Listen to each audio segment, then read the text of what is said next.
Welcome back, everyone. Dave Kubikian from the Herzog Law Firm with locations in Saratoga Springs, Clifton Park, Albany, and down in Kingston. I just got done wrapping up with a wonderful family who is doing their first last will and testament, their power of attorney, their healthcare proxy. They have a little kid, and we were talking about Christmas shopping, actually. Legos are great this year, by the way, just saying. For a young growing family, it's imperative that you have estate planning documents in place, and they could be really, really basic. And it's not because something's going to happen to them. Chances are overwhelming that nothing bad is going to happen to that wonderful family. But because it's possible, and because of how bad the ramifications could be, you really do need to have a plan. And it starts with the basics. It could be a healthcare proxy and a power of attorney, something called a living will. And that's just for during your life, making sure someone could sign for you if you're out of town, you're sick, if you're incapacitated. We always talk about what happens if you get into a car accident and you pass away. Well, what happens if you survive and we have some sort of disability and incapacity? We may need that power of attorney. It may be incredibly important. Ditto for a healthcare proxy, same for a living will.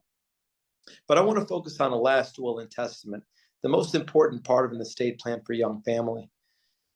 It's real basic. Usually we call them I love you wills. Husband and wife have essentially the same will. We give everything to each other, right? I give everything to my husband. I give everything to my wife. But if my wife predeceases me, then I give everything to our kids. But it doesn't stop there, because your kids are kids. And even if they're 18 and they're technically an adult, they're still a kid in my book. So we need language as to how those kids are going to get money if, God forbid, date night went wrong. So we say, yeah, give it to them at 22 and a little bit at 25 and balance at 30.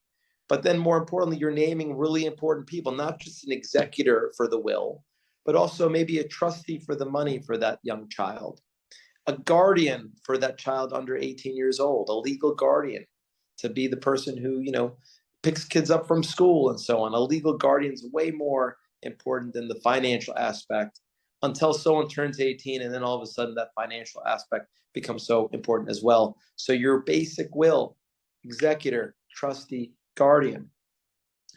And once you sign that will, you do not stop there, because so many of my clients, especially the young ones, have life insurance, right? If something happens, we got to make sure that the kids could get through college all right. So you don't just stop with a will, you keep going to the life insurance and any other asset that's got beneficiaries. I have life insurance. My wife is my beneficiary. My backup beneficiary are not my two little kids, but I want it to go to them. So what do? Well, I named the estate of Dave Kubikian as the backup beneficiary on life insurance.